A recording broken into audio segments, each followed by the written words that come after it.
I think I'm just gonna start right here. My name is Frank A. Schneider. I'm a writer and artist, and I'm part of the Monochrome group, the art group Monochrome. Most of you, I think, will know us. We are an art group, for those who don't, we are an art group that is based in Vienna and has some branches in Graz, Austria, and Bamberg, Germany. And Bamberg, Germany, that's just me. I'm the officially ugly German of the group, as we always say. And what are we doing? We do a lot of stuff as Monochrome. We, for example, publish a magazine. That's the latest one. It's pretty thin and not much to read. 2 kilograms of countercultural madness, that is. We are hosting a website, of course. We're publishing books. We publish CDs and stuff like that. And we're working on our first 2 movies right now. We hired a guy from China who's doing our paintings and stuff like that. We do performances, so you could say we work with media. Yeah? And we do not only work with media, we also are addicted to media, all of us. We are 9 people. We love media. We, of course, collect media. If you ever happen to drop by in Bamberg, give me a call and I show you my rooms stuffed with media. It's like thousands of single mediums in there, like records and books and cassettes and CDs, and some media that you won't even know that they exist too. So you could say, you could say that all of this might amount to media art, and that's exactly what we are doing. That's the word for it. That's a name that you would give the things that we are doing. So you probably will say, oh, okay, these guys, Monochrome from Vienna, that is, must believe in all that media bullshit that they're dealing with, and that media activism is all about. Yeah, that's right. But okay, so just take a seat and you're welcome.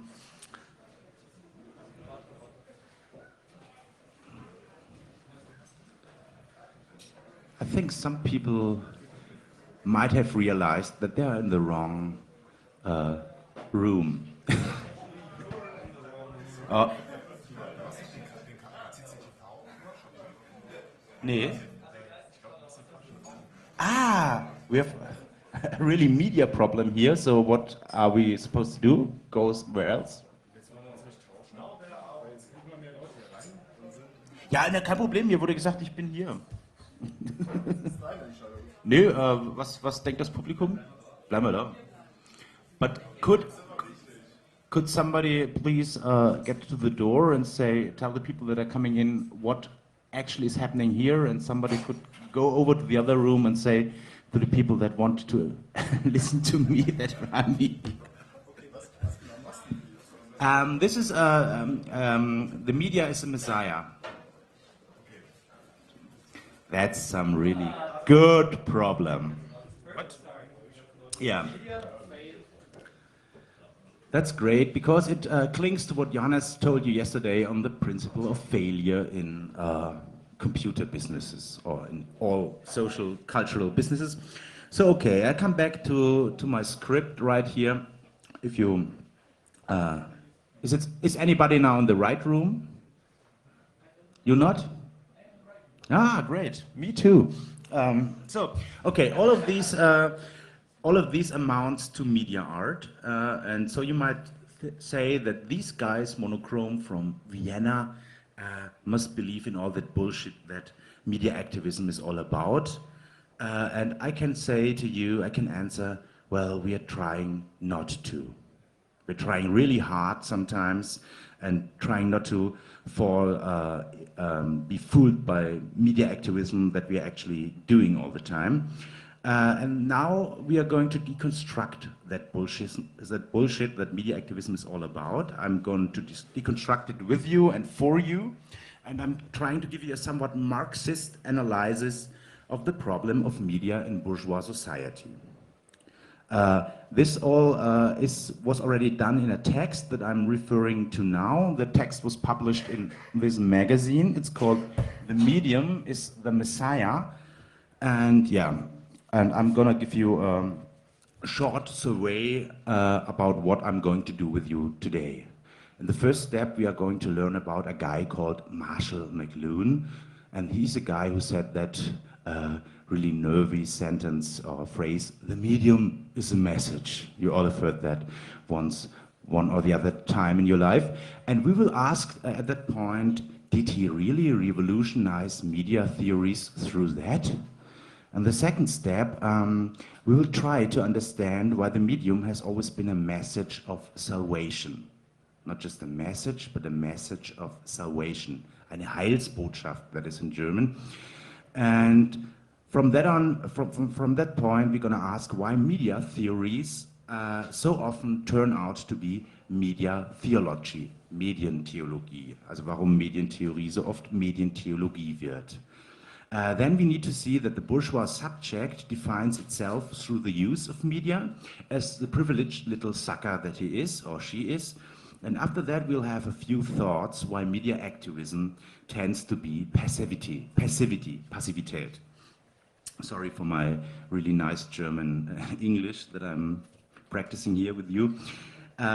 This will be followed by a short description of the circularity of media utopismus. We are going to call that the endless loop of euphoria and hangover. And suddenly, at this point, it will come to our mind that we still need media. Fuck. So we can share some sweet despair at the time of my lecture. And after that, we'll come up with the idea that if we need media, we'll need some pretty good media theories too. That's the idea that I'm going to bring through to you after all that introduction talk. And what that could be, we'll make up at the end of our little lesson and have some pretty good discussion after that, I hope. Okay, there we go. First, some thoughts on Marshall McLuhan. Marshall McLuhan, if you don't know him, was a Canadian media theorist and, of course, a Catholic one. He lived from 1911 to 1980, and he published a lot of books, and one of his most important and influential and seminal books was Understanding Media, that was published in 1964, and there we find this phrase that we have heard so often: the medium is a message. And what does it mean? It means that it's up to what a medium is like, and the message is up to what a medium is like. The medium is determining the message, and the characteristics that a medium has affects the way we conceive and perform reality. I don't know if you can say that, to perform reality, but I think it sounds really good, so I say it. We perform reality through the use of media. And we, and media trains us how to perform and conceive reality. And how do they do it? They do it by the way they engage the viewer or the receiver of the media message. And so the concrete form of media affects the content it delivers. That's basically the meaning of this sentence by Marshall McLuhan: the medium is a message. And so he puts the focus of his thinking on the form of the media and how it changes the world of which it tells us. And he says this is even more important than the actual content, what media is trying to bring through. And Marshall McLuhan disesteemed the content, more or less. So people always say the medium is a message. This phrase revolutionized media theories. And they say it deleted the traditional content dogma of media theories, in which a medium is only a means of transport for the content. So we have to ask, did he really? Did he really revolutionize media theories through that? I would say for him, a medium is no longer a tool, but a promise, ein Versprechen, a promise. Promise, oh sorry, a promise. So the promise of the media is that it is going to change everything, change the world. And he has three main states in which media development comes through, and in which the form, in each of these states, the form of the main media is what defines the state. The first one would be the oral age, the age in which we all had face-to-face communication because we had no other means of communication. And he says that was an age in which we had multi-perspective communication, we had no author, we had an oral tradition there, and after that the book comes in, the age of the book begins. It's pretty shortened out, but yeah. And the book introduced monoperspective, the monoperspective of the author that's writing the book, that's talking to us, but we cannot talk back. So it's a non-dialogue structure, and the concept of authorship that is so important to all this copyright stuff was introduced then. And Marshall McLuhan called that the Gutenberg galaxies because he liked to have all these cool-sounding postmodernist terms. He was very good at coining them up. And he still lives kind of in the Gutenberg age, in the Gutenberg galaxies, but he awaits the next age that's already coming through, and that's the electronic age. And so some people say he's the prophet of the internet age, of the time that we have now, more or less. And that's his, he's an announcer of the revolution that's coming through. But I would say that revolution always has a theological aftertaste. It always smells like theology, like religion. And plus, Marshall McLuhan was a Catholic, if you remember that about him. And so to him, the media is not only the message, but a message of salvation, eine Heilsbotschaft. Because the media, the electronic media, will come and redeem us all. They will change everything. They will make the world a better place, like in the Michael Jackson song. But at that point of reading, understanding media, I thought, but wasn't that always the thing about the media before? Didn't bourgeois media theories always believe in the media in that way?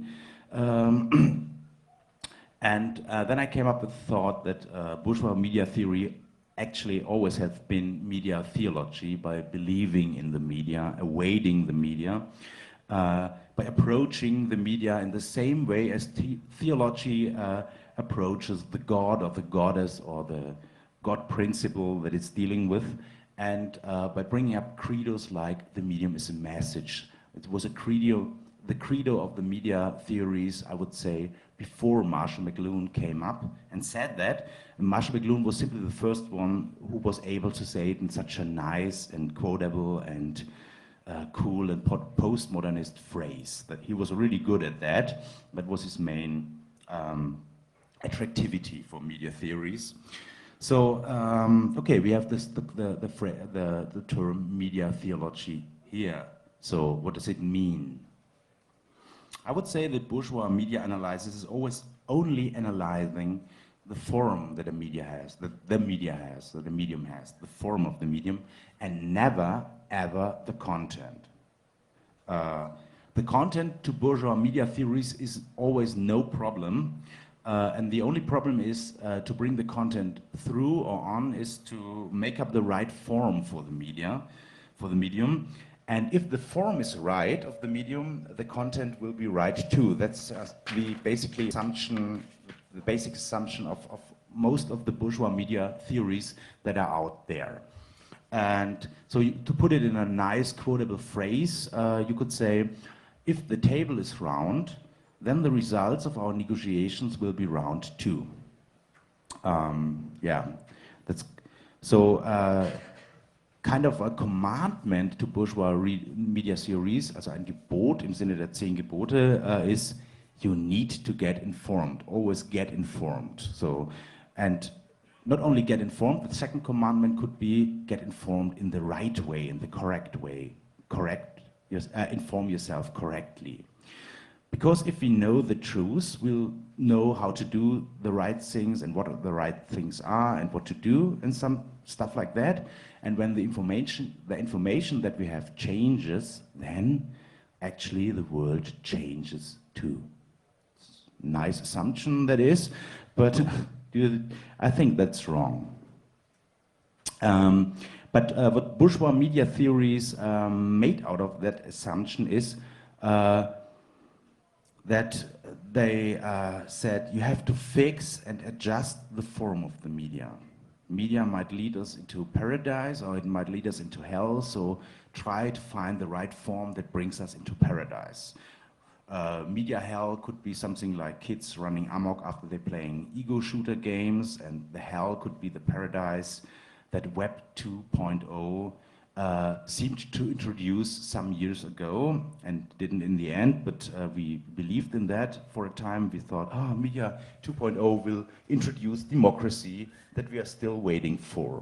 So media theories has always been talking about what the right form is and how to get it. And I give you two examples about that. One is, maybe you know Jürgen Habermas, the guy with the cleft lip, the official German state philosopher, you could say. And he always said, you have to adjust the form of the media to make society a good place to live in. And one of his opponents, he had a lot of opponents, he was good at having opponents. One of his opponents was Niklas Luhmann, that system theory guy, system theories guy, maybe, another German, of course. And he said, no, Habermas, you're not right. You have to trust the media that it will find the right form itself in the process of media evolution. So you could say Luhmann is more or less a neoliberal guy, and Habermas is a classical German social democratic guy that's dying out right now. But well, Habermas, I think, had his 70th birthday and will die out soon, but he's still around and is social democratizing around and stuff like that. And I would say to both of them, well, that's just ideology. You're talking just ideology. Because talking about the form always obscures one content, one specific content. And that content would be the question, how the fuck did media materialize? What are the conditions for media to materialize? And I would say it's bourgeois society, AKA capitalism. What that fucking feedback thing here. So the economy, capitalist economy that is what determines society. That's my axiom. I'm a Marxist, of course. And it determines through that everything that's in bourgeois society, like us. And it of course, determines media and us as media activists, of course. And that does not only go for what we could call, what some people call commercial media.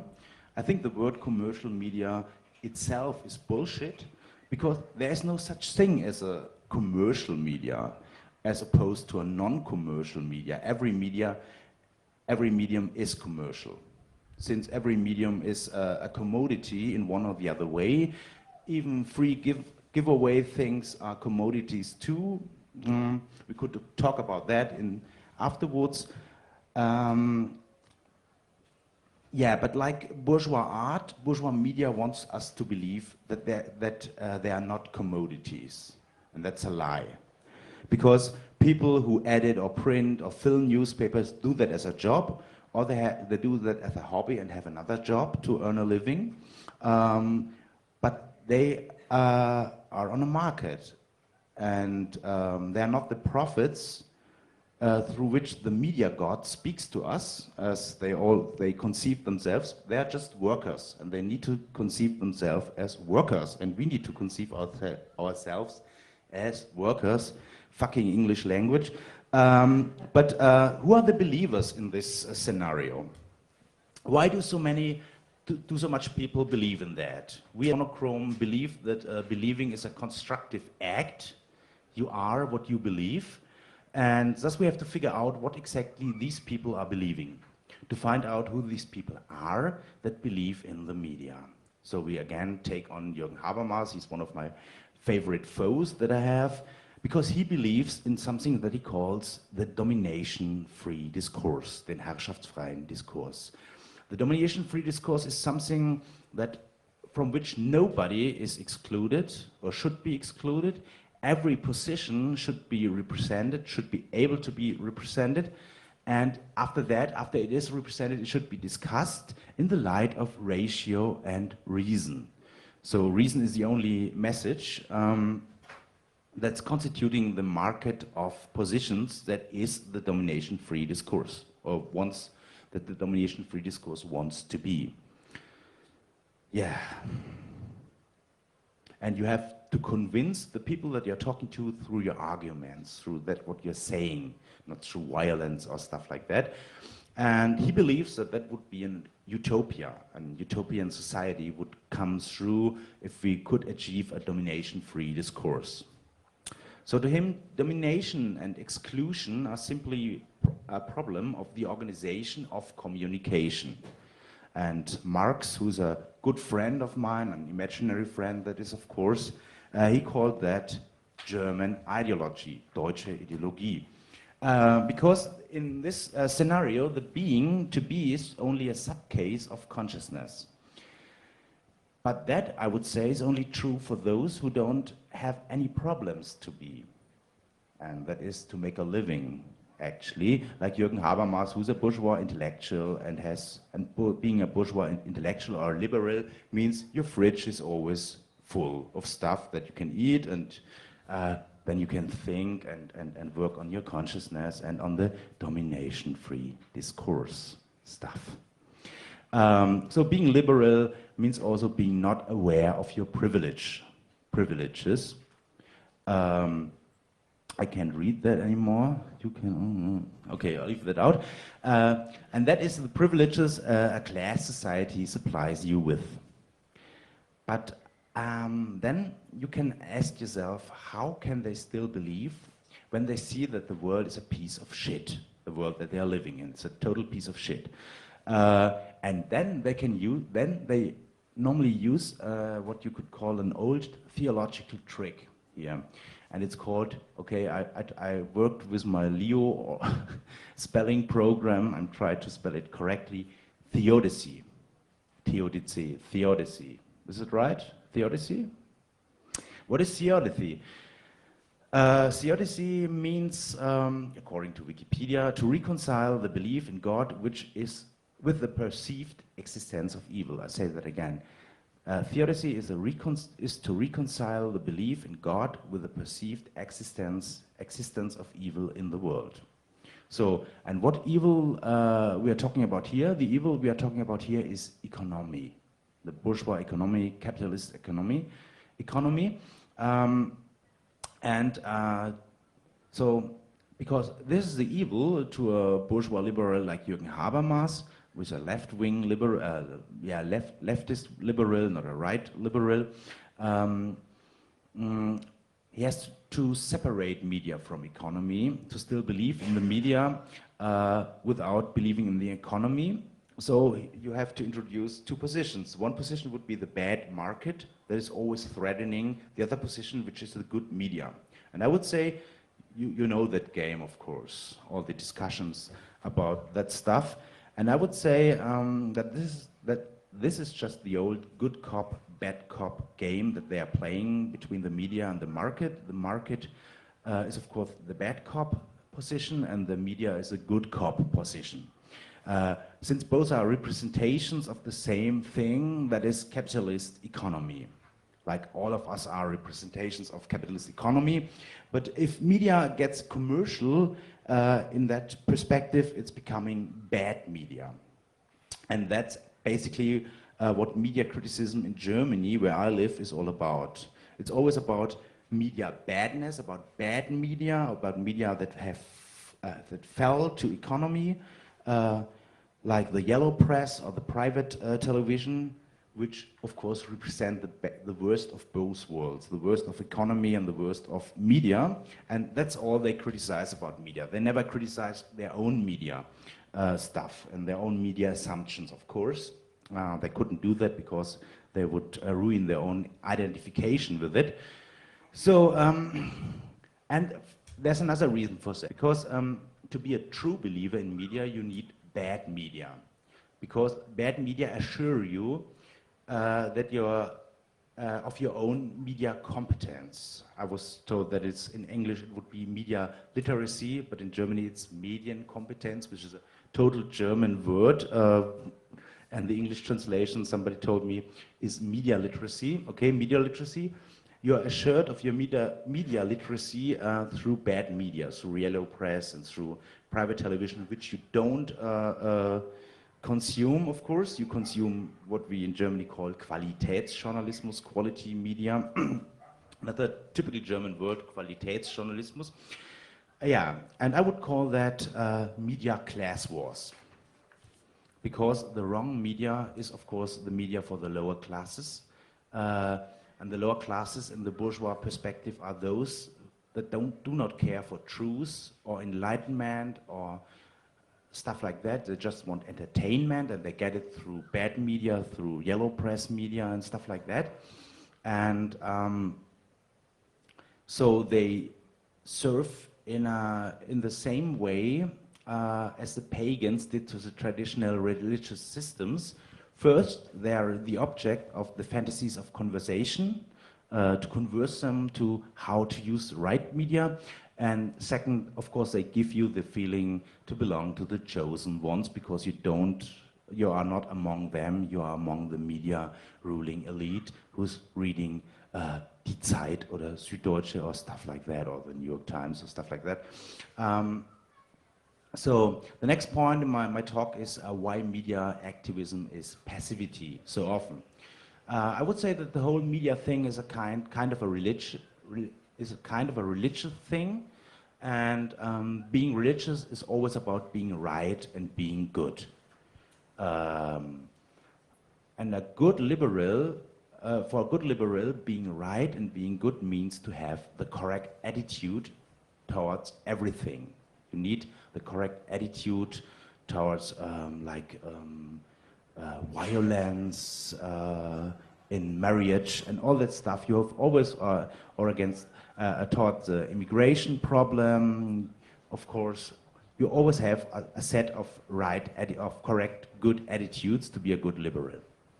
And that's their main concern, I would say. That's all they want, all they need. And to distinguish what's the right attitude, what could it be, they need to get informed. So here we are back on the information track, and that's why they have this, you could say, information fetish all the time. That's why they need all these newspapers they subscribe to, and why they are so so keen about them, why they love their newspapers and always talk about their newspapers and stuff. I know a lot of people like that in the place where I live, and it's an analysis of their behavior that they show to me. So what does this mean? This means that information sometimes substitutes for action here, because they of course consider themselves as being political, but participating in the political world is only for them through media. That's the only way they participate in the political world. So this type, you could say, is so devoted to becoming informed, so no capacity is left for anything else like taking action or stuff like that. And reading the evening paper, which is a cliche of course, is the ritual of them, and it's so self-sufficient. It's, yeah. So media is a surrogate for political action here, you could say, and the free and comprehensively formed opinion that you get taught in school or in the newspaper that you should have is, you could say, a placebo. I would say that. And the more information you get, the less you get involved, because the more information you get, the more you learn that the world is a complex place, that everything is so complex, so fucking complex, and it's so complex that you can't do anything about it, because you always know better. If you try to do something, you always know better. It won't work and all that stuff. And the only thing that is left to you is to be aware about that complexity. And that is basically the reason why every new medium by them will be acclaimed, because it's their way of being political is consuming media. And we are too in that discourse, of course. We still await for the media, for the medium that will finally redeem us from, you could say, capitalist doom, of course. And so we are waiting each new media that is being announced as a kind of a savior that was promised to arrive someday in some religion.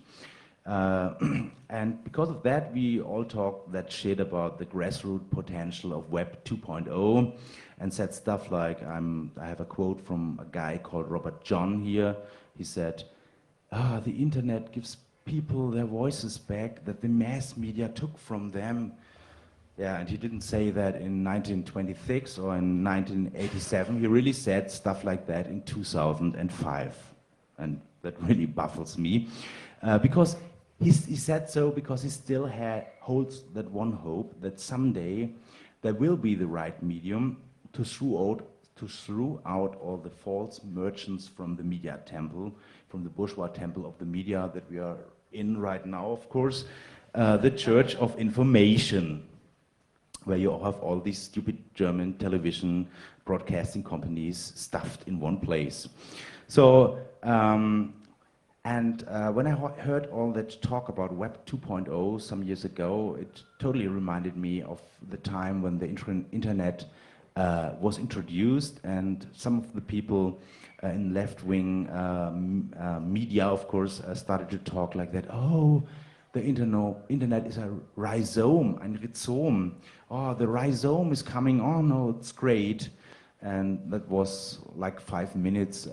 Then they started what you could call a major recall action and said, oh no, the internet is proved to be not a rhizome, but just the old commercial bourgeois bullshit. And now we fall back to the damnation, and our hopes imploded and our hopes gone away, and we are so sad now, and we're gonna find a job in the marketing branch or something like that because we're so cynical now, because that rhizome thing didn't work with the internet. Oh shit. Yeah. And that's a problem, because always you have that belief in a new media and you are disappointed or you're disillusioned through the reality it produces, the media reality it brings on. You not only lose the hope in that one media, but you lose the hope in change at all. The possibility of change is diminishing through all our hopes in media failing all the time, and that's a problem. But it's not really the problem, it's just, I would say, it's just the business as usual of intoxication, because euphoria is always delimited by the impending hangover. We know that if we ever did ecstasy or stuff like that, we know that, oh, we are so high, and next day we are so, oh, God. And that's the same thing with media. And you could call that the endless loop of euphoria and hangover. It's kind of a Möbius strip, a Möbius band. But through that, the activists' focus has shifted from what could be considered the problem they deal with to the acquirement and the adequate use of media. And the media is actually the message of all those shiny, happy media activists out there. I know a lot of them, I'm one of them too, and I know that the medium is their message, it's my message too sometimes. And that's why all these media activists tumble from one disillusion to the next all the time. And they say, and after that, they say always stuff like, oh, again and again, the mechanisms of the market conquer the democratic potential of technology. And they say that all the time. In this case, it was Robert McChesney and John Nichols who said so in 2004 after they saw that the Web 2.0 thing went down so bad and all that stuff. So you could say you always look stupid when the new media hype has been turned in and you look like Robert McChesney and John Nichols in 2004, that is. Yeah, but what could we do instead of repeating that endlessly? We could, maybe I would suggest we should try to understand what's wrong here. We should try to understand that there is, of course, no right media in the wrong. Yeah? I repeat that. There's no right media in the wrong. Please keep that in mind. If you go on and with all that media business that you're doing, I try to do so when I collect my records and write my books and all that stuff. There is no right media in the wrong. Media and how we use it has always been caught up in social conditions, and the utopian range and impact that they have is limited by the logic, form, and lifespan of commodities that they are. And because the market produces media only to throw media away again the next moment when the new media is coming on. And always keep that in mind. Media revolts that we are all waiting for, media revolts are always product introduction phases. That's the whole thing. And there is no free economy of the net. That's something that we are always talking about. Or there's only free economy of the net if you can afford the startup kit. That's the point. And even low thresholds still remain thresholds. That's the point for me here. Because the worldwide network of the free subject is still closed for a lot of people right now, and not only in Iran or states like that, but in Africa and real big spaces on the world. There is no free economy of the net, and there is no net at all. But media activists, and that is a problem, don't recognize that sometimes because they're so concerned with their own problems of how to use their media. But the problem is that we still need media. We still do need media. Even those who don't believe the hype need media to communicate that they don't believe the hype. That's a problem. You might already know at that point that bourgeois society, or capitalism that is a vicious circle. And we don't have the time for the sighing part here, as I promoted when I did my survey. We just skipped that because I want to have some discussion after that. And let me see what the time is.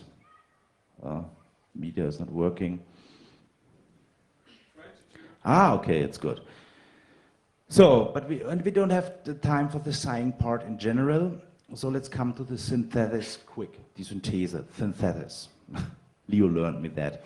Okay, because all of that is neither a reason for hope nor for resignation. It's a reason for practice, I would say. But practice always needs theory, because without practice, without theories, practice just means being stupid, I would say, like liberals do, because they don't have theories, they only have their values and attitudes. So, what we would need through a theories of media use under capitalist society circumstances would be to understand that most problems of media action originate from the social order that produced these media. And if we could get that understanding, that's my suggestion, we could be saved from exaggerated media euphoria as well as from exaggerated disappointments about the real change that media can bring on, which is the consequence of the former, of course. And the first step that we need to make would be to cut out the old debate about the right form of the media. Throw that away, leave that to Jürgen Habermas, and he's dying soon anyway. Let's do something else instead of, because where there never has been content, but only content managers like Jürgen Habermas or Niklas Luhmann, first of all, we need content. We must define what content should be transported, and we have to make out or figure out what that could be. To me, I would say content not in the old sense of getting information through to people or just getting information through to people, but content should be a theories of what media really are, to understand them, and not just follow the torrential stream or the downpour of every new medium that's coming on and stuff like that, but to analyze our own social framework conditions in which we use media. And from that point, we might come to understand the real potential of a medium, which could be a starting point for a politicization of the net. Yeah, sure, that is not an utopia, of course, We're not awaiting the new media messiah here who will always turn out to be the false one in the end. But that's good, because as a utopian scenario, media is only useful to those who regard their failure as an affirmation of their normality, of their state of how the things go. And we might look slightly less silly when the next media hype is over. Thank you very much, and now discuss it. But you first need the microphone.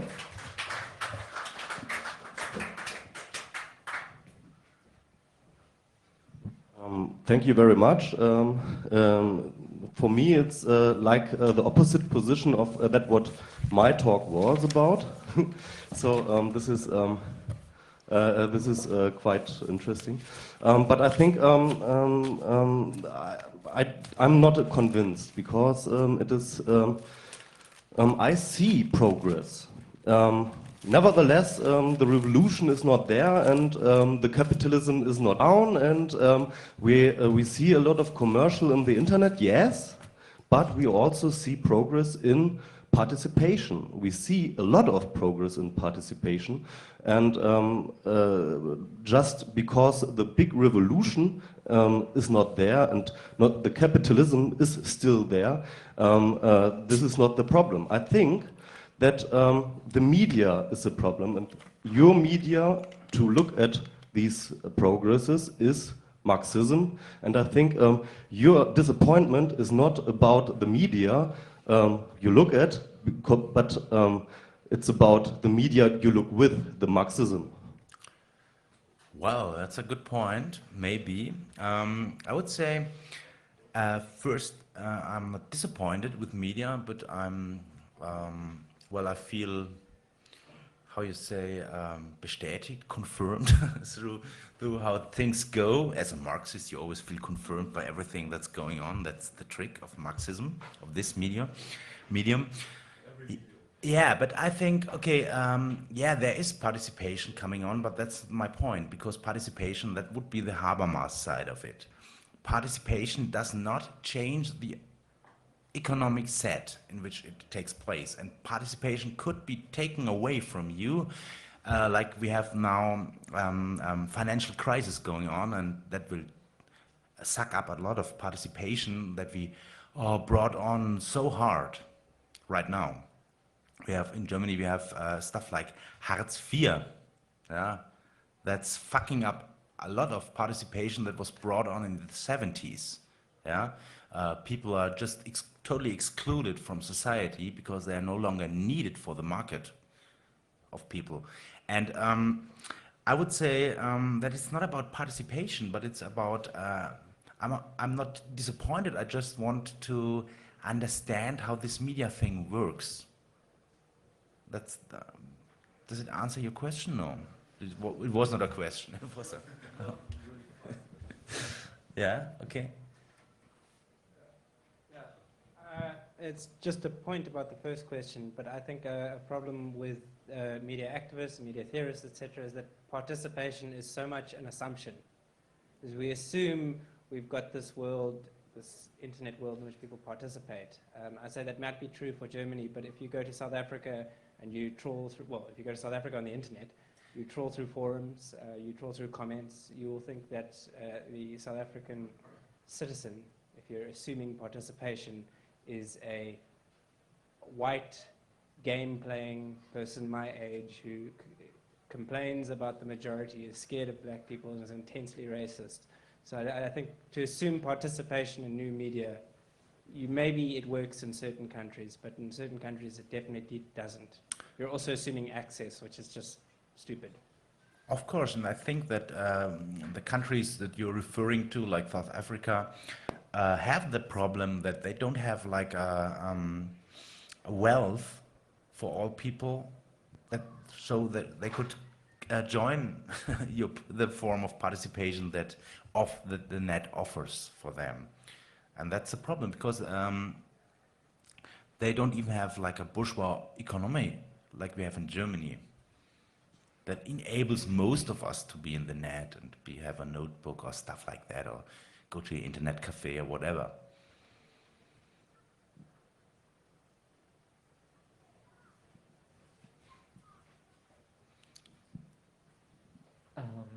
in my talk 2 days ago about guerrilla communication, I was talking about that one of the main problems, and I think that's what you're referring to, because that media always like, media are just there because there is a capitalistic need for them, because it's a product and you market it, and something like Twitter works on a completely different way than, let's say, the New York Times, but still both things are a product and they're being sold. The main problem, I guess, is that as long as I said in my talk, as long as you can't download your iPhone, as long as you don't have direct control over can download. You need money to actually get your hands on media. You have to buy media, you have to buy your iPhone, you have to buy your newspaper, whatever. And there are people who are producing that. And as long as we don't have like a real open way to deal with the production side of media, then there is always like this like catch-22 situation. Because of course we can find information about whatever we want, like on Google, and we have the whole world in there and we can look for it, But the very moment that Google decides as a profit-oriented entity to change the game, we can't do anything against it. There's, I mean, if some corporation just decides to not support a certain country any longer with a deep sea cable, there is no freedom of information any longer, because the freedom of information is based on products, and that's why it can't be free anyways. I mean, I hope I get that right. That's basically what I was talking about, or a part of it, I didn't want to just say that there shouldn't be some media activism. My point is that if you're into media activism and try to change something through media, not just doing marketing stuff, you should always keep in mind what range your actions could have, what you could reach through them, and under which circumstances you do that. Because I know a lot of people who did activist stuff, maybe in the field of media or maybe in the political more field, like demonstrating and stuff like that, and they all got cynical because they saw that nothing works and they can't do anything, and they privatized, a lot of them privatized, formed families and their little home, sweet home stuff, and or they're doing marketing now. Well, don't care. Anyway, it's all the same. And that's a problem, because if they would have considered their actions in a frame that explains to them why it doesn't work, maybe they didn't need to get that cynical in the end, get out cynical as cynical people. Maybe I'm like a romantic, of course. I'm a Marxist. Talking about romantic, when you say there's no right media and the wrong, you're talking about the old question, there is no going beyond within the system. Or you're talking about the allgemeine Verblendungszusammenhang. So what would be beyond the system? So just one positive view, what are you believing in? What do you want? I want money. What do I want? Actually, I can't tell. The only thing that I want is not looking stupid in the end. I mean, I have to talk in English and I look very stupid through that. But I don't know. I have no utopia. I think I'm very pessimistic about how things are going out. What makes you an activist? Okay. What makes me an activist? What makes me an activist?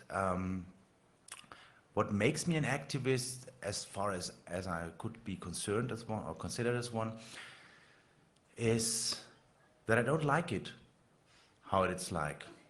I can't tell you how it should be, but I can definitely tell you that this is wrong, what's going on. Because so many people are suffering, so many people are suppressed, so many people are excluded, everything is we live in total bullshit, and I don't know how to change it, but I like to talk about that we need to change it. So you're essentially a media activist criticizing media activism, and I was asking myself, if you're such good Marxists, why do you keep working on Überbau and not try changing the means of production? What was the last part? Why not try changing the means of production, the basis? Yeah, that's a good point. First, I have to say I'm not a really good Marxist. I just say so because it sounds cool. But yeah, that's a good point of view. But I can think of a way to change the means of production within that set we're living now. I mean, of course, my reality as a media activist or as a cultural worker is always working on improving or changing or varying the means of production I have. Like the means of production that I have normally is language, if I work with German language, and I'm working on that. But I don't think that you can get very much through if you work on that. That's a problem. I mean, maybe we just somebody should come and free me. It would be a good idea. Well, my main problem with the speech is that media is interpreted as a capitalist product, which it isn't. It exists far before that, and I think it's a capitalist success that we get to discuss about that as if it's a capitalism's. Yeah, okay, but water existed before capitalism existed, but now it's capitalized. So capitalism takes everything that there is, takes the air we have, takes the nature we are living in, takes people. Of course, capitalism did not invent media because media is very much older than the capitalist society is, but it is under capitalist control, of course, like everything, because it could be owned and it could be sold and all that stuff. Yeah, but it was always owned and sold before that. Yeah, well, it was not, actually it wasn't sold before there was money, I think, but it was changed or something, or swapped or stuff like that. But yeah, okay, that's a good point. I'd just like your opinion. You talked about bourgeois media. If you could point me to something that you see as a successful proletarian media. Now, there's two aspects. I don't know what that is, but the phone book. Okay. No, there's two aspects. The one is the bad media you talk about when it's proletarian media in terms of consumption. It's not read by bourgeois, informed, educated, opinionated people like us, but it's read by the masses. And then the other one, which I hope to find, I don't believe it exists, is a media that actually has proletarian participation. So if you could point maybe me in that direction to that type of media, be very helpful. I don't know. The media that I know, I don't know each medium that there is, but the media that I know try to do so, like independent records did. Well, they're not proletarian because proletarian people most of the time do not make records. That's a bourgeois hobby in capitalist society, doing records or doing books like that. But I don't know. I think that even a proletarian medium in a bourgeois society, which does not only include the ruling elite, but bourgeois society includes, of course, all classes and determines them. And I think you cannot make up a proletarian medium within that set.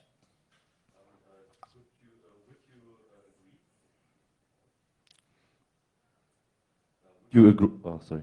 Would you agree that perhaps a proletarian participation medium could be Deutschland sucht den Superstar? No, that's a bourgeois cliché. Because that's just the thing about the private medium, private television stuff and yellow press stuff. No, that's not a medium of proletarians coming in or stuff like that, because it's not controlled by them. It's controlled by Dieter Bohlen, who's not a proletarian or stuff like people like him. He is from his attitude. Yeah. Well, I know he played in a German polit-rock band, communist polit-rock band in the 70s, of course, with messages like "fight the capitalists" and stuff like that. But right now, yeah, he did. Yeah, I forgot how the band was called. It was not an important band. Not even I have their record, but it's pretty stupid, I think. But right now he's not a proletarian. I mean. So I have another example.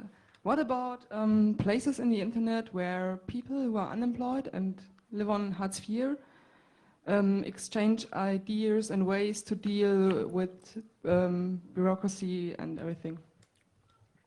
That could be such a place. I don't say that such a place is not existing at all, but I say that all these places that you could make up as proletarian mediums are always like, if the market deters, if the economical situation deters like we have now, they are maybe threatened through that.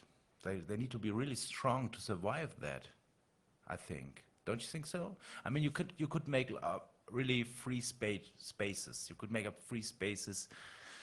Yeah. I don't think so, because the means of production of creating such a place on the internet are very cheap. Yeah, okay. Yeah, you're right, maybe. Okay. Laptops not cheap, and maybe in 20 years, people who have no job are not allowed to leave their houses. Maybe that's the way I see it, or leave their quarter where they live. But that would mean that it's for us. It would be more important to go out and claim that there must be free internet access in libraries, for example, than Yeah, of course. do media activism and criticize media activism and repeat this no way out Marxist theory all over again. No, you don't even have to repeat that message, but you have to keep in mind that none of it will really bring up a really society that would be worth living in. But we still need these things. We still need free internet access at libraries. We still need media to spread out messages. All of that is totally cool with me. I just want that we don't lose our hope by investing it in such forms and then see them, oh shit, didn't work. The library is closing down because, well, the government has no money to keep it up, or the community has no money to keep the library up, so the free internet access is gone. Oh, we failed. Oh, that's a problem. We need all these media. We should build media. We should fight for them. We should not allow people to take it away from us. That's totally important, but it's just a tool. It's not the paradise if we have such media. It's just a tool to change things. It's not that things are already have changed if we have free internet access for people on the dole. That's my point.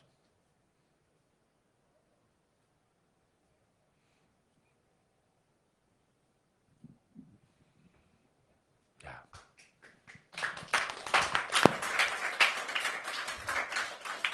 Thank you very much.